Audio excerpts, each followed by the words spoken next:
आंदोलन का कोई मुझे औचित्य लगता ही नहीं है। और मैं तो सच्ची बात है, इसको किसान आंदोलन कहता ही नहीं हूँ। ये किसान आंदोलन नहीं है। किसान अपने खेतों में दिखाई देता है। मेरा बचपन बालपन खुद खेत खलियान का रहा है। मैं जानता हूँ कि किसान को अपने पौधों से, अपने खेत खलियान से, अपनी क्यारियों से, अपनी फसलों से कितना लगाव होता है। वो एक मिनट में नहीं चूकना चाहता, खेत से अलग नहीं रहना चाहता। किसान तो अपने खेतों में ही है। जो फालतू के लोग हैं ना, जिनका कोई काम नहीं धाम नहीं और बेकार की राजनीति करनी है, वो सड़कों पर घूम रहे हैं। किसान आंदोलन है ही नहीं। आप मुख्यमंत्री के काफ़ी करीबी माने जाते हैं। जिस तरह से दूसरे प्रदेशों में मुख्यमंत्री को बदल दिया, हरियाणा में भी चर्चाएं चल रही, क्या कहना चाहेंगे? ऐसे मेरे प्यारे, इस संदर्भ में मैं कुछ नहीं कह सकता। ये केंद्र सरकार ने देखना होता है। वो पार्टी की अपनी नीतियां हैं और नीति के हिसाब से वो अपना चलते हैं। तो कहीं बदलते हैं, जिसको बदलेंगे या बदले हैं वो भी अच्छे लोग आए हैं, जो पहले थे वो भी अच्छे थे। तो उन्होंने अपने काम करने हैं, ये उनका एक विषय है, उसमें मेरा कोई नहीं है। लेकिन हमारे हरियाणा के जहाँ तक ताल्लुक़ है, हरियाणा के माननीय मुख्यमंत्री, देखो वो एक संत आदमी है, वो एक फ़कीर आदमी है।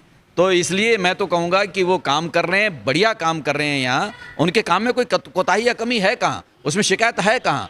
तो एक अच्छा काम करने वाला व्यक्तित्व इस हरियाणा प्रदेश को मिला हुआ है। मैं तो कहता हूँ कि सभी लोगों को चाहिए कि मिलजुल करके उनका हम सहयोग करें, कंधे से कंधा मिला करके उनका सहयोग करते उनका साथ दें, और हमारा हरियाणा प्रदेश जो है उनकी देखरेख में प्रगति पथ पर अग्रसर होता रहे। आप कह रहे हैं कि कोई कमी नहीं है उनके काम में। विपक्ष कह रहा है कि जो वायदे उन्होंने जनता से किए एक भी पूरा नहीं किया। विपक्ष की अगर जहाँ तक बात है, विपक्ष तो कहीं भी देख लो, विपक्ष ने अगर ये कहना शुरू कर दिया कि भाई वर्तमान सरकार ने वायदे पूरे कर दिए, तो फिर तो विपक्षी क्या रहा? वो विपक्ष ने तो भैया विरोध करना ही करना है। वो तो विपक्ष तो मोदी जी का भी विरोध करता है। मोदी जी ने जो मेरे भारत का डंका बजा दिया पूरी दुनिया में। आज भी अमेरिका में साहब बाइडन खड़ा हुआ है हाथ फैला करके कि मोदी जी आ रहे हैं मुझे मिलने के, और वहाँ पर साहब उन्होंने भारत के गौरव को केवल अमेरिका में नहीं पूरी दुनिया में मैं कहूँगा कि मेरे भारत का सम्मान बढ़ाया है। मोदी जी के बारे में विपक्ष कहाँ छोड़ता है? तो इसलिए विपक्ष की तो बात ही छोड़ो भैया, उसने तो कुछ कहना ही है। अगर वो कुछ नहीं कहेंगे तो उनका अस्तित्व ही खत्म हो जाएगा। इसलिए उनकी बात को कहने के बाद फिर हम ये कहें कि भाई इन्होंने कुछ नहीं किया, कुछ नहीं कर रहे हैं, तो ये बात मैं समझता हूँ कि बेईमानी होगी। आप जिस क्षेत्र से चुनाव लड़ना चाहते थे, वहाँ से राव इंद्रजीत सिंह ने भी भाजपा और मुख्यमंत्री के सामने जो है निशाना साध दिया। उन्होंने भी अपनी पार्टी पर सवाल खड़े कर दिए हैं। भैया ऐसे मैं बिल्कुल नहीं चाहता था। अगर मेरे चाहने की बात है तो मैं कभी नहीं चाहता था। माननीय मुख्यमंत्री ज़रूर चाहते थे, हमारे खट्टर जी ज़रूर चाहते थे कि स्वामी जी का आशीर्वाद हमें गुरुग्राम से मिले।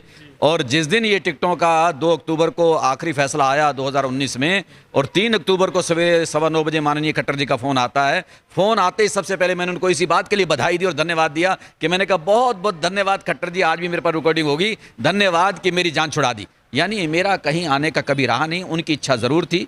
तो इसमें अब मेरे लिए तो प्रसन्नता का विषय है। आज मुझे जो अवसर मिला हुआ है, मैं पूरे देश और दुनिया में जाता हूँ, लोगों से मिलता हूँ, समय निकालता हूँ, अध्यात्म में भी, परमार्थ में भी, भजन में भी और कार्यक्रमों में भी पूरा समय दे पाता हूँ। और उसमें तो हो सकता है मैं एक दायरे में बंध जाता है, क्योंकि विधानसभा का क्षेत्र ऐसा होता है कि वहाँ सभी लोग उम्मीद करते हैं कि विधायक हमारे बीच में ज़्यादा से ज़्यादा रहे। तो मैं तो कहता हूँ परमात्मा तेरा बहुत शुक्र है। हालांकि उस समय भी मैंने आप जैसे पत्रकारों से कहा था कि सरकार चाह रही है, पर मैं करतार से प्रार्थना करता हूं कि वो कोई ऐसा रास्ता निकाल दे कि नीचे वाले चाह रहे हैं पर ऊपर वाले तेरे हाथ बड़े हैं, तू कोई कृपा कर दे और मेरी जान बच जाए। तो मैं समझता हूं करतार ने बहुत कृपा की, मेरी जान छुड़ाई और मैं आज बहुत खुश हूं।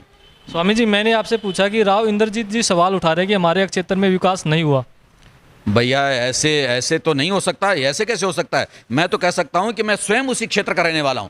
पटौदी दक्षिणी हरियाणा में ही माना जाता है। दक्षिणी हरियाणा में जिसकी कभी पहले सुध ली नहीं गई थी, वर्तमान सरकार के हमारे माननीय मुख्यमंत्री श्री मनोहर लाल खट्टर इनके नेतृत्व में आज दक्षिणी हरियाणा में वहाँ भी आज पानी बह रहा है, हरियाली वहाँ पर खेतों में है, और वहाँ सड़कें बन रही हैं, स्कूल बन रहे हैं, अपग्रेड हो रहे हैं, नए काम हो रहे हैं। ऐसे कैसे हो सकता है? अब न जाने उनकी अब मानसिकता क्या है, उनके मन में क्या है, वो जाने। पर ऐसा बिल्कुल नहीं है कि दक्षिणी हरियाणा में वहाँ काम नहीं हुआ। एक ऐसा मुख्यमंत्री मिला है कि जाति पाति से ऊपर उठ करके देखो उसने अपने साथ खट्टर लिखना छोड़ दिया, इसलिए कि मेरा कहीं कोई किसी एक जाति वर्ग विशेष में मेरा नाम न गिना जाए। मैं सबका हूं, और मैं समझता हूँ ये गर्व की बात है कि ऐसा पहला मुख्यमंत्री मिला है जो कहता है मैं सबका हूँ और पूरे प्रदेश का हूँ, हर क्षेत्र का हूँ। यानी शुरू से लेकर के आखिरी कोने तक विकास की ये गति चलनी चाहिए, ये नदी बहनी चाहिए, वहाँ तक पहुँचना चाहिए, उनकी सोच है और उस सोच को लेकर के वो चल रहे हैं। तो दक्षिणी हरियाणा में भी जितना काम होना चाहिए वो हुआ है, और भी वहाँ पर जाकर के अगर आप स्वयं भी देखेंगे,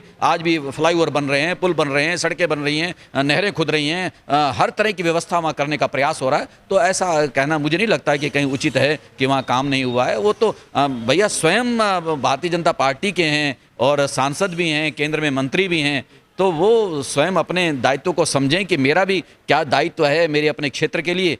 मैं समझता हूँ कि जितना उनसे बन पा रहा होगा वो कर रहे होंगे, लेकिन मुख्यमंत्री ने कोई कसर कहीं छोड़ नहीं रखी भैया। एक आखिरी सवाल है सर, किसान आंदोलन चला हुआ है और उससे किस तरह से आप देखते हैं, क्या उसका समाधान निकल सकता है? बाबू, ऐसे किसान आंदोलन का कोई मुझे औचित्य लगता ही नहीं है, और मैं तो सच्ची बात है इसको किसान आंदोलन कहता ही नहीं हूँ। ये किसान आंदोलन नहीं है। किसान अपने खेतों में दिखाई देता है।